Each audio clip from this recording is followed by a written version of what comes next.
ওসমান হাদির মৃত্যুকে কেন্দ্র করে দৈনিক প্রথম আলো, ডেইলি স্টার, ছায়ানট ও ধানমন্ডি ৩২-এর হামলা, ভাঙচুর ও অগ্নিসংযোগের তীব্র নিন্দা ও প্রতিবাদ জানিয়েছে নাগরিক সমাজের প্রতিনিধিরা। স্বরাষ্ট্র উপদেষ্টার পদত্যাগের পাশাপাশি দোষীদের দ্রুত আইনের আওতায় আনার দাবি জানিয়েছেন তারা। মব সৃষ্টি করে দেশকে অস্থিতিশীল করার চেষ্টা করা হচ্ছে বলে মন্তব্য তাদের। এদিকে ভাঙচুর ও অগ্নিসংযোগের ঘটনায় পত্রিকা দুটির প্রকাশনা সাময়িক বন্ধ রেখেছে কর্তৃপক্ষ। আরও জানাচ্ছেন হুমায়ুন চিশতি। ইনকিলাব মঞ্চের মুখপাত্র শরীফ ওসমান হাদির মৃত্যুর সংবাদ আসার পর দুটি গণমাধ্যমের অফিস, সাংস্কৃতিক সংগঠন ছায়ানট ভবন ও ধানমন্ডি ৩২ নম্বরে হামলা চালায় বিক্ষুব্ধরা। এ সময় ব্যাপক ভাঙচুর, লুটপাট ও অগ্নিসংযোগ করে তারা। রাত ১২টার দিকে বিক্ষোভকারীদের একটি অংশ প্রথম আলো কার্যালয়ের সামনে বিক্ষোভ করে ভাঙচুর শুরু করে। পরে তারা ভেতরে ঢুকে আসবাবপত্র ও গুরুত্বপূর্ণ নথিপত্র বাইরে এনে আগুন ধরিয়ে দেয়। প্রথম আলোর নিয়ন্ত্রণ কক্ষ, প্রথমা প্রকাশনা, প্রথমা.com, বিজ্ঞাপন ও হিসাব শাখা, চরকি সহ বিভিন্ন বিভাগ পুরোপুরি জ্বালিয়ে দেওয়া হয়। আগুন নেভাতে আসা ফায়ার সার্ভিসের ২ জন কর্মী এ সময় বিদ্যুতায়িত হয়ে গুরুতর আহত হন। পরে ডেইলি স্টার ভবনে হামলা চালায় বিক্ষোভকারীরা। ভবনের বিভিন্ন তলায় ব্যাপক ভাঙচুর, লুটপাটের পর আগুন ধরিয়ে দেয় তারা। প্রাণ বাঁচাতে সংবাদকর্মীরা ছাদে গিয়ে আশ্রয় নেন। আগুনের ধোঁয়ায় অসুস্থ হয়ে পড়েন অনেকেই। পরে ফায়ার সার্ভিস ঘটনাস্থলে এসে আগুন নিয়ন্ত্রণের পাশাপাশি আটকে থাকা সংবাদকর্মীদের উদ্ধার করে।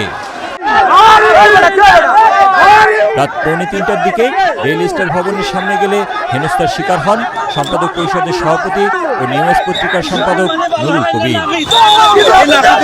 রাত ২:৩০টার দিকে একদল বিক্ষোভকারী সাংস্কৃতিক সংগঠন ছায়ানট ভবনে হামলা চালিয়ে ব্যাপক ভাঙচুর চালায়। এ সময় অফিসের কম্পিউটার, ল্যাপটপ ভাঙচুর ও লুটপাট করা হয়। ধরিয়ে দেওয়া হয় আগুন। এ সময় আগুন দেওয়া হয় ধানমন্ডি ৩২ নম্বরেও। ভাঙা ভবনের অবশিষ্টাংশ ভাঙচুর করে বিক্ষোভকারীরা। এই হত্যাকাণ্ডের পেছনেও কিন্তু আওয়ামী লীগ এবং এই ভারতীয় আধিপত্যবাদ বিস্তারকারীরাই জড়িত। তাই বাংলাদেশে ভারতের আধিপত্যবাদ বিস্তারের যে মূল ফটক কিংবা যে কিবলা আওয়ামী লীগের, সেটিকে এখন পুরোপুরিভাবে গুড়িয়ে ফেলতে হবে। শুক্রবার সকালে নাগরিক কোয়ালিশনের প্রতিনিধি ও মানবাধিকার কর্মীরা প্রথম আলো ও ডেইলি স্টার ভবন পরিদর্শনে এসে এসব হামলার প্রতিবাদ জানান। কারা এটা থেকে ফায়দা লুটানোর চেষ্টা করছে, কাদের এখান থেকে সুবিধা হচ্ছে, আমরা ডাক দিতে চাই সব মিডিয়া হাউসকে। এগুলো দূর দূরান্তে না, কোনো অজপাড়া গায়ে না, এগুলো আমাদের সেনাবাহিনীর ক্যান্টনমেন্টের থেকে কয়েকশো গজ দূরে মাত্র। শরীফ ওসমান হাদির হত্যাকারীদেরকে যেভাবে এখনো ধরা যায়নি, এখনো ধরা হয়নি, সেই দায় মাথায় নিয়ে স্বরাষ্ট্র উপদেষ্টাকে পদত্যাগ করতে হবে। ওসমান হাদি হত্যার বিচারের পাশাপাশি গণমাধ্যম, সাংস্কৃতিক সংগঠন সহ বিভিন্ন স্থাপনায় মব সৃষ্টি করে হামলার দ্রুত বিচারের দাবি জানিয়েছেন তারা।